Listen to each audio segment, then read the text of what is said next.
Now, I'm excited to kick things off with our first panel of the morning. I'll be turning it over to our moderator, Michael Horn, who is a senior strategist for Guild Education. He's also the author of many books and the co-founder of the Clayton Christensen Institute for Disruptive Innovation. And joining him on stage, we have our panelists, David Thomas, president of Morehouse College, Ruth Watkins, president of Strada Impact, Greg Fowler, president of University of Maryland Global Campus, and Scott Pulsipher, president of Western Governors University. So, without further ado, here to talk about the future of higher education, please welcome our panel.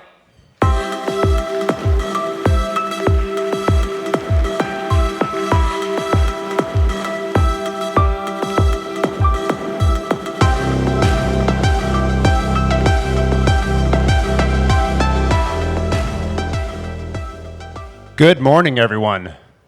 We're going to try that one more time. Good morning, everyone. All right, we just want to make sure you're awake. I'm excited for this conversation, and we're going to dig right in because I think as we think about what higher education is going to look like as we work our way out of this pandemic, let's just start with your all high-level takeaways, sort of your predictions of where this is going. Any part of the sector. David, I'll start with you, and then just everyone jump in as we think about where things are going and what the trends have been through the pandemic. Well, I'll start with the most obvious for me, and that is that I think across the higher education sector, and I just take a college like Morehouse, that at the start of the pandemic, we had fewer than 9 courses online. And we were in the process of creating an online program which we're launching with 2U, and many of our faculty were resistant. Well, at this point in time, all of our faculty, or at least the large majority, have accepted that technology, distance learning is part of our future, not only in terms of delivering online degrees, but enhancing what we do on the ground. And the other piece of it that I think, the outcome is that I think now as leaders of traditional colleges like Morehouse, we've learned that we have to think about technology as being not an adjunct to our infrastructure, but core to it. I think that that's going to permeate forever. And the last thing I'll speak to that I also think is going to be a permanent outcome is the greater focus on access for all. I think we learned in this pandemic that not every group in our society has equal access to what will be required to get a quality education in the future. And I've heard more deep conversation about issues of access as part of the future of education than I've ever heard in my entire almost 40 years in higher education and serious discussions. Yeah. I think I would just add to that and say very sharpened focus on what are the tangible outcomes of post-secondary education, credentials, degrees. What is the education to employment pathway? How are we ensuring that students are achieving those tangible outcomes beyond completion of a credential or a degree? And as part of that, through the pandemic, traditional institutions and sort of our innovative institutions have really all moved very assertively into short-term credentials programs. They have proliferated across the country, and yet we see difficulties for those who need them most, equitably accessing them, persisting in them, and completing them, and making that transition to employment. So I think the proliferation in short-term credentials, without a lot of guidance about how do we actually help people use those, perhaps in combination with a degree, but those areas really heightened awareness. Can I just jump in there, because I think both of what David and Ruth are saying should be music to everyone's ears in the audience, because certainly the pandemic has highlighted the issues that already existed in terms of things like David highlighted related to access or even the underuse of technology, or being able to deliver it virtually, is like we should be really excited about the fact that institutions are now actually starting to bend towards a technology-first mindset to invest in personalization of learning. So it can not only increase access in the types of individuals that we serve, but we also can actually increase the probability that every learner, every individual student can actually succeed. The other thing that should be music to our ears is that we are very concerned about the outcomes. And it's pretty evident that now that the system and the models that we have worked really well for the privileged, meaning if you were from the top income quartile. But the reality is that we need to have more and personalized pathways to increase outcomes as education being a pathway to opportunity. And I think the pandemic has certainly heightened that circumstance where all the issues have existed, declining alignment with work, the increasing cost and the declining affordability, the very privileged access that it seems to represent, et cetera. Like, these are fundamental things that have now been exacerbated because of the pandemic. The simple thing would be like the digital divide, is when you want institutions increasing their use of technology and expanding online, you now also have to think about the 5% of households that don't have access to high-speed, reliable internet. Like, that now becomes a real problem that we can start solving too. So I love the fact that we are now talking about these things. Yeah, and I think that when I look at the various parties that we're talking about, there are certainly, when you're talking about students, absolutely convinced that there are going to be new options open to students when it comes to different types of learning experiences, the way they're going to engage those learning experiences, the tools they're going to use. Same thing is going to be true, I think, for faculty. They're discovering, I think, in the last year or so that there are opportunities that they didn't necessarily know. The big question that I have is really around whether or not institutions at large are going to do the hard work of thinking through the question you just asked, Michael. And when I think about political institutions, religious institutions, I don't know that I've seen across the board that educational institutions are going to do that hard work of thinking about what did they learn and if they really want to take those next steps. Right now, what I begin to see a little bit of are institutions who are so concerned about going back to the normal that they aren't thinking about what should we have learned in this process. It's a lot like the pandemic. Sometimes I tell people, the pandemic for me is sort of like if you've ever seen the movie Excalibur. Anytime there's a crisis, the sword comes up out of the water and everybody pays attention to it. And then at the end of it, the sword goes back under the water and you don't know it's there. We've had a lot of issues in higher education that have been under the conversation over the last year. DEI, for example, accessibility, affordability. All of these questions have been on the table, and certainly people have been talking about them, but I don't know if institutions are taking the time to do the reflective work that they need to do to say, how are we really going to take those next steps? Or are they saying, we just want to do what we have to do, but not any more than that moving forward? Across the board, I think that there are many institutions that are having that conversation, but when I hear the conversation at large, when I see what's in the papers, that's a different place when it comes to where I think we are in higher education right now. Let's double click on that last strand, Greg, that you just brought up, because I'm interested in all your reaction on that. Do we actually see traditional institutions taking the steps toward transformation? You know, David, what you said, like, technology is not going to be an adjunct, it's going to be a fundamental part of the infrastructure in the future.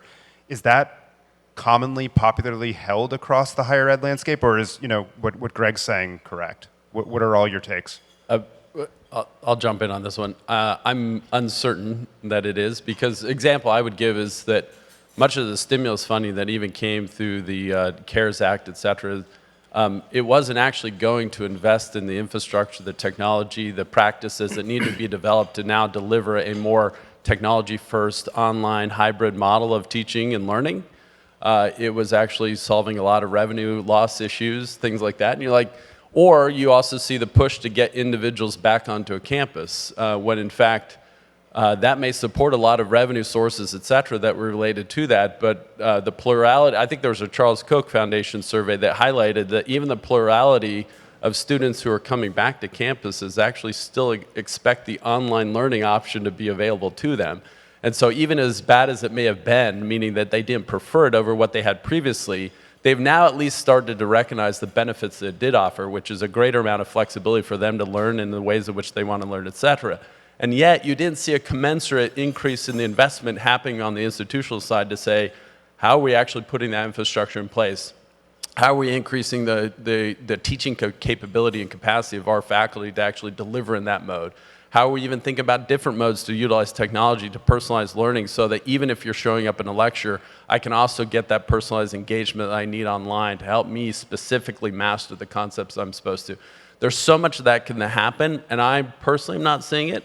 I'm seeing mostly like, hey, can we get back to normal? You're like, what's normal anymore? The normal is how do we really think about having technology influence the way in which we deliver and experience education? I'm going to represent a little more optimism than my colleagues. And I think I have the unique role of having just concluded service leading a large public traditional institution, and now being part of Strada Education Network and leading forward there with how Strada can help institutions think about driving change. So I experienced very unique things through the pandemic that really were catalytic changes in traditional higher ed institutions. So for example, Scott is one of the leaders of a group that's really tasked with reimagining higher education for a better future and a more equitable future for Americans. And in that conversation, we see elite public institutions, flagship, elite private institutions, flagship public institutions, 2-year, 4-year, regional institutions talking and working together in ways that I have never seen in 30 plus years of doing this work, sharing creative strategies, developing initiatives that will help students access, persist, complete, and make their way beyond completion into employment. I think in this last period, I have seen more interest and enthusiasm for change and more acceptance of this from faculty than I saw previously in my career. So I think there is openness and there is a moment to move towards innovation and driving forward better outcomes, a better moment than we've had in a while.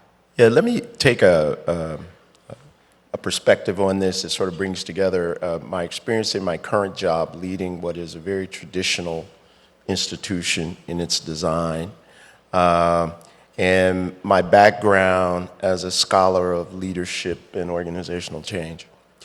So when you ask the question, are they really grappling with it?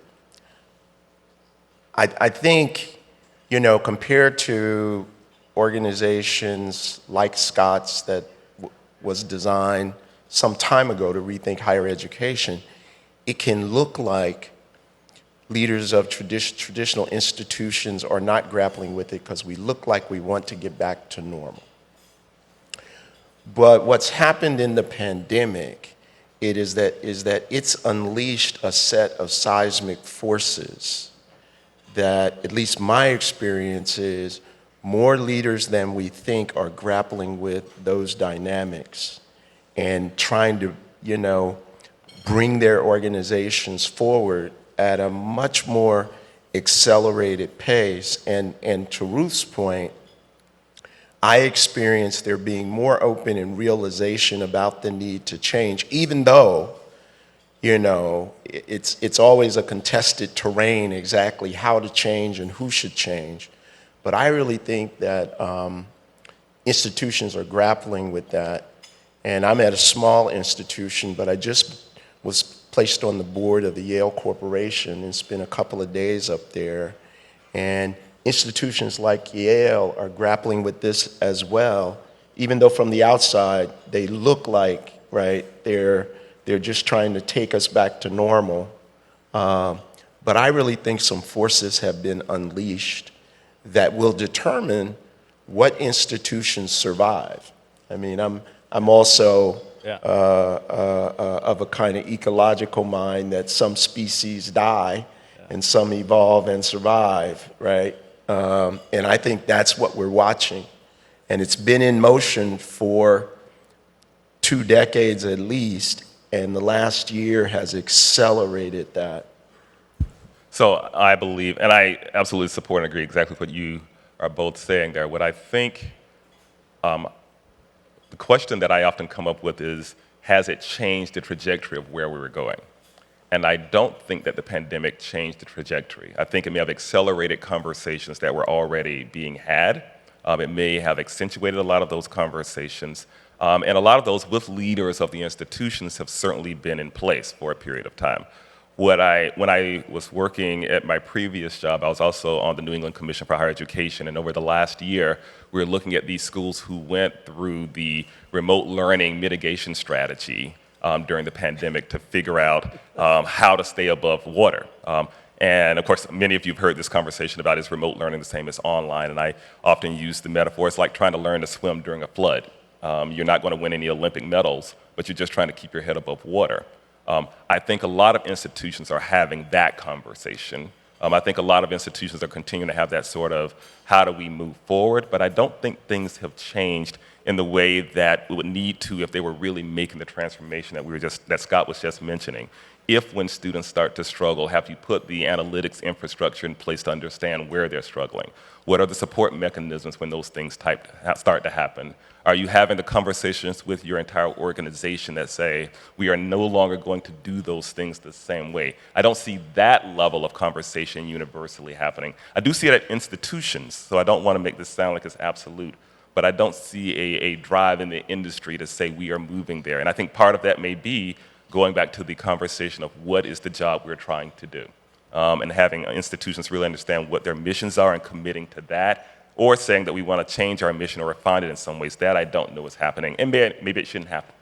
Well, I was just going to say, I would connect what Greg was saying to what Ruth was also saying earlier about outcomes.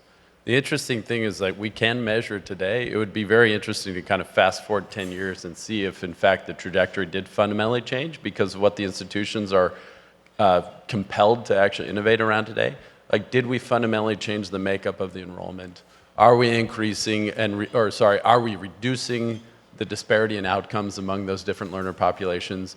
Are we increasing the alignment with the work, not just for the first opportunity, but the next opportunity? So have we adapted to lifelong learning models? Have we figured out how to address the affordability issues and the financing and the aid models around that? Like, it would be interesting to see could we fast forward 10 years and believe that the statistics and data around whether or not higher education is working, especially for those who are disadvantaged and marginalized, like that would be something to see whether or not these institutions and their leaders are actually driving the change that's so desperately needed in higher education. I'm hopeful. I would say I'm hopeful. A simple example would be like standardized tests. And look at the number of institutions, they're starting to say, actually, those are pretty bad predictors of outcomes, and they're detrimental to actually attracting the individuals who particularly need education as a way to advance their pathway to opportunity. Like, you see certain changes like that happening. Are we going to see the same level of commitment to how technology can change learning, how it can change instruction, how it can advance the design of curriculum for work? Like that, we'll be able to measure it, that's certain, and so will the outcomes reflect what we're feeling and experiencing today? And can I just add to that, and our institutions setting themselves up to ask that question that you just asked, Scott. What are we doing now that, say, 10 years from now, we want to be able to measure and say, have we done these things? That's a deliberate conversation I don't know that we've seen across the board again. Well, this is exactly where I want to go. So, because you all have talked now a few times about outcomes. We're seeing in a lot of the surveys of student demand and what consumer sentiment, if you will, around higher education. Third Way, for example, released research during the pandemic that showed 73% of likely voters believe college's primary focus should be on delivering degrees that set students up for success versus 27% who believe that free college, for example, should be the priority. And it seems like we've moved from this focus on access to access and completion, and now access, completion, and value. These are lagging indicators, of course, of this question, we should point out, because if we're waiting 10 years to get the answer. But I'm curious, for higher ed institutions that are making that shift to focus on the outcomes, the education to employment, things of that nature, what would be entailed in setting up the systems to actually look at that, and what are the barriers to them doing so, in your opinion? So let me also say that we need to consider what are the dangers or the moral hazards of this focus on outcomes. And I think it's particularly important as we hear people talk about this connection to outcomes, and the focus is on, and it's framed in the context of helping people who don't have as much access or who have been left out. And it becomes very skills-oriented. How do you help people find a job now?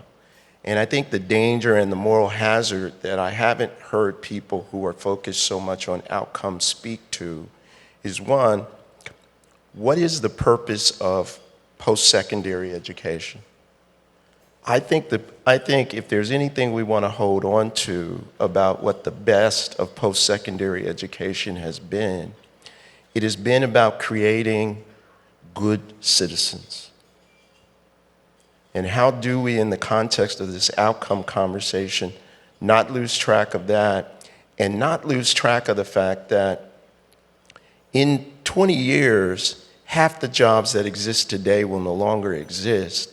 And are we also giving people the skills to deal with the dynamism in the employment environment that they're going into, as opposed to this focus on outcomes that becomes very skill-based? And one of the things I know we're trying to do at Morehouse, we realize that we've got to create pathways to careers, and we're grounding that in an education that is also about critical thinking and that prepares students for the dynamism that they'll actually encounter as they go out, as opposed to just, I'm ready to go be a computer scientist, a software engineer, et cetera, et cetera.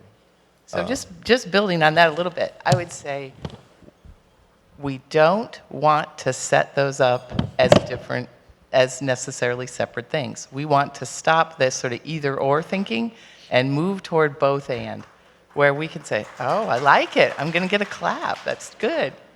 I think that, and I remember I have lived a long career in traditional higher education and I was a dean of liberal arts and sciences, right? Where the whole mantra is we are teaching the evergreen durable skills that people will need, not to create their first job, to get their first job, but to create their subsequent jobs. And so that is, of course, true, that those higher order skills are essential for life.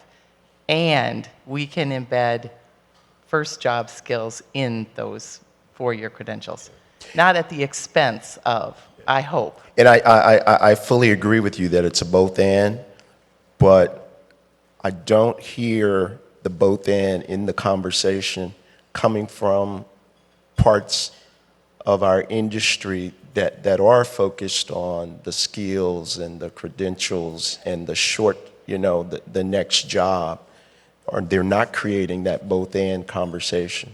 This is a good challenge. In higher ed, it's a good challenge for yeah, today. yeah. We're hearing it here, and it's really important. Yeah. Yeah, I would, well, this may be a little controversial, which is I often think we say the purpose of creating good citizens as a way to dodge the question as to whether we're actually delivering actual benefit. And listening to the students, meaning like those surveys and other surveys that I've actually highlighted before, is like the vast majority of individuals who even elect to go to college or post-secondary pathways are doing it for a very particular purpose. And if we're not really aware of the customer we're trying to serve, which is this student, who's seeing what we're delivering as a pathway for them to advance their life by getting a great job, and that's going to be the first gateway to hopefully a lifetime of prosperity and real economic mobility, is like that. Arguably, I would say, is one of the single greatest contributors to having very engaged citizens. That I am self-reliant, that I'm living a self-determined life, that I'm economically independent, and I can grant that to myself and also to my children, right? And I also worry about having this notion of like institutions were designed to help develop great citizenry, because in fact that would suggest that, well, parents and the individual themselves and others didn't also have a role in that. And so one of these challenges I think we have to recognize is that education, particularly post-secondary education, has to be a pathway to opportunity, and it's not working for the vast majority of our population. Even today, if you simply just think of the traditional high school graduate, if 75% or so of them matriculate to college, within 1 year, as many as 25% of those have dropped out. You're literally talking about 45% of 19-year-olds who are now not even in the post-secondary system. And so the vast majority of those who are actually becoming good citizens are not actually doing so through post-secondary education. And so it's not like this singular source of actually becoming good citizens is higher ed, versus if we actually first and foremost put the, hey, this is going to help you advance your life, achieve an opportunity, become self-reliant, drive a self-determined life. And all of that is dependent on what I think you were raising, David, which is it is those uniquely human skills that you will discover in higher education that you can't develop in other places. I do think that is true, like critical reasoning, like interpersonal engagement, et cetera. That's really hard to get in a coding boot camp, for example. But the blend of both those human skills and the technical skills are what we need to think about delivering if, in fact, this is going to be a pathway to opportunity. That's why I'd offer as a perspective. Yeah, I definitely think it is a both-and conversation. And it comes back to this idea of the enduring skills that we have to have, but also the specific things that we have to clearly define for our learners, whoever they may be, for what they want to do. What I resist is the sort of traditional buffet style of, for example, general education that says if you take 2 courses in math and 2 courses in sciences and 2 courses in humanities and arts, something magical will automatically happen. We've got to find a way to be very clear about defining what those skills are. And they are also skills. They are not simply the vocational or professional skills. But I think every time I talk to employers, they want employees who have the skills for the job, but they also want employees who can solve for problems. They can think outside of the box. They can work with diverse populations. And I believe that the job of higher education has to be to clearly say, going back to this question of where the value is in higher education, in being able to say, here are the things that you can hold us accountable for making sure that you have when you leave here. If learning is truly the acquisition of new knowledge, skills, abilities, and dispositions, then colleges have to be comfortable saying, when you leave here, we should be able to show you where you got those things, how you can vocalize those things. And if we have not done so, you should be able to hold us accountable for it. But those things need to be very explicit. Want to just double click on that for one moment, Greg, just to say, because I think what David's raising is the moral hazard is if we set up those systems improperly just to measure 2 short-term outputs, right? So what's the balance, I guess, across that to get to a both-and system in your mind, or any of your minds, about the proper balance of measuring further out versus immediately into that first job? I think we would want to be able to look across the trajectory. I think the first questions are, the immediate term, but absolutely, David's spot on. We'll fall very short if that's as far as we look. And also, I think very important, of course, what, as Scott and others here have noted, individuals are looking for economic stability and economic mobility and upward trajectory. I think they are also looking for meaning and purpose in work and life. And it is deeper and more important than that. So we really don't want to reduce to a very transactional kind of approach here, because it is much more complex and nuanced and important than that for life. So that is really going to be vital as we look forward. So, as I think about this, and I think about some of the conversations that even I've been in as we at Morehouse have been engaged in the launch of our first online degree program. And it's going to be, the first one we're launching is focused on business management. And it's been very interesting because we're focused on not what at Morehouse would be non-traditional learners, meaning older individuals who have some college but haven't completed their college degrees. And part of the conversations that's evolved there is, what does it mean to create community in this online environment?